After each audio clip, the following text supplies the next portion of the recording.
Did you know that only 20% of American consumers upcycle products? Have you upcycled any products?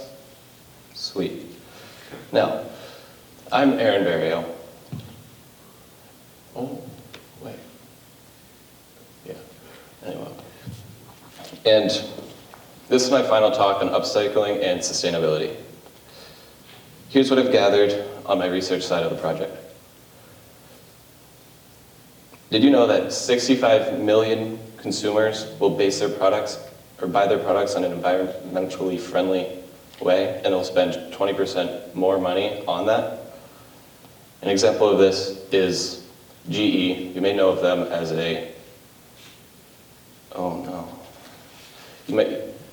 you may know them as an appliance company with day-to-day things like light bulbs. And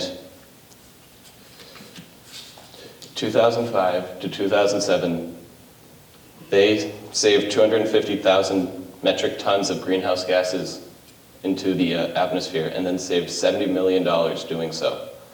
My next bit of research was from a NPR podcast where they hosted some students, and they asked them stuff like, how would you be more green in the future? And kids would be like, I want to drive an electric car, I want to recycle more. And so a quote that really stood out to me was, people have to realize that climate change is real and it may be scary, but we all need to fix it. And so I found that it really spoke to me because you kind of have to start somewhere.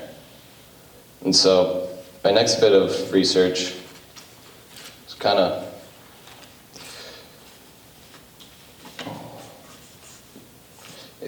it was about a bobsled track.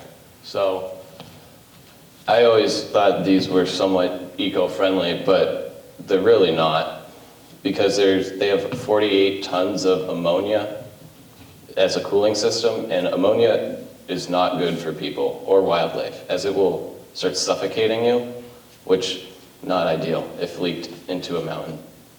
And so after I've done this research, I was inspired to make something. So I wanted to make a chair, kind of like this one up here, because I've always seen them at ski resorts, and I really wanted them. I really wanted to make one because it was cool.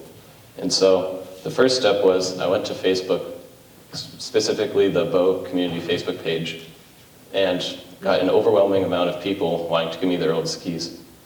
And so the next steps were designing the chair, and then cutting out the specific pieces with a jigsaw, sanding it down, and then priming and painting. And then around 90% when it was done, I did some touch-up work. And then my final product looks something like this, or that is it. But yeah, and so there's another reason why I wanted to make this chair, and that was our school's alpine team. As a 4-year member and now a captain, I've seen the numbers go down significantly in the past few years. And I hope someone will look at this and say, I want to ski or be on the alpine team. So, yeah, thank you. Any questions?